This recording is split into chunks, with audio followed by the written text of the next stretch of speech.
अस्सलाम वालेकुम नाजरीन, मैं हूं आपके साथ राजा मुमताज चौहान और आप मेरे साथ मेरे यूट्यूब चैनल और फेसबुक पर मौजूद हैं।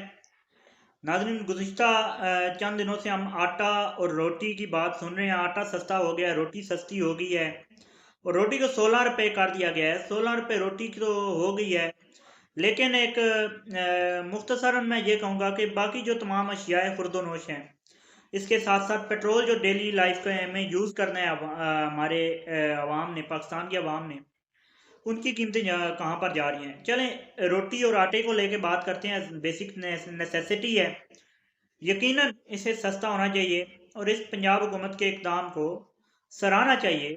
लेकिन ठहरिए, किसान भी तो पाकिस्तान में ही रहता है।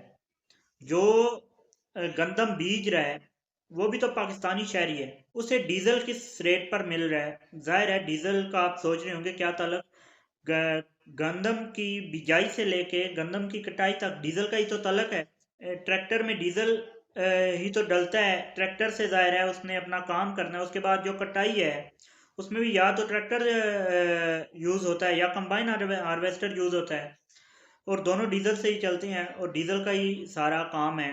लेकिन डीजल का रेट आप देख सकते हैं कहाँ पर है। उसके अलावा खाद का, जो बीज किसान यूज़ करता है उसका रेट, और बाकी जो किसान को मुनाफा भी तो चाहिए। मुनाफा जो है वो कमाने के लिए उसके पास कुछ नहीं छोड़ा गया, और मुनाफा भी उसे ज़ाहिर है ज़्यादा चाहिए इस दौरे हाजिर में अपनी गुजर बसर करने के लिए। लेकिन मुनाफा पहले जितना भी किसान के पास नहीं छोड़ा गया। गंदम का रेट तकरीबन 3,000 से 3,400 रुपये कर दिया गया है। लेकिन बाकी तमाम जो चीज़ें हैं, किसान को जो कास्ट है वो इसकी लागत जो आ रही है गंदम उगाने में, वो गंदम के रेट से ज़्यादा है।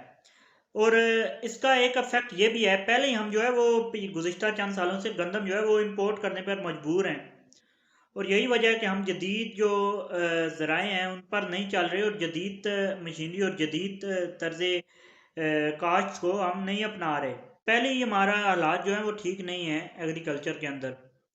एक एग्रीकल्चरल कंट्री है जिसको हमने बिल्कुल तबाह करके रख दिया हमारे एग्रीकल्चर को। पहले ही मुल्क में एक्सपोर्ट इंपोर्ट हो रही है एक्सपोर्ट की बजाय गंदम। तो जब जो जाहिर है जब किसान के एक लागत 1 लाख रुपया आ रही है और वो जब बेच रहा है तो उसे 80,000 की गंदम बिक रही है, तो 20,000 नुकसान वो क्यों करेगा? जब एक किसान बड़े पैमाने पे कर ले, 5 लाख उसकी कास्ट है और 4 लाख उसको मिल रहा है, फिर वो गंदम क्यों कर बीजेगा? और जाहिर बात है फिर जब किसान को नुकसान होगा तो किसान गंदम की बिजाई जो है वो कम कर देगा और ख़त्म कर देगा, जिसका अल्टीमेटली नुकसान जो है पाकिस्तान को, या पाकिस्तान जाहिर है पहले भी काफ़ी सारे बहरानों से गुजर रहा है, आगे ये बहरान भी पाकिस्तान को लपेट में ले सकता है। इसलिए जल्द अज जल्द इस बहरान को भी तवज्जो दी जाए। ये ना हो कि पाकिस्तान में गंदम की शार्टेज हो जाए और पाकिस्तान में के अंदर पाकिस्तान एक एग्रीकल्चरल कंट्री होने के बावजूद गंदम की जो अपनी नीड्स हैं वो पूरी ना कर पाए।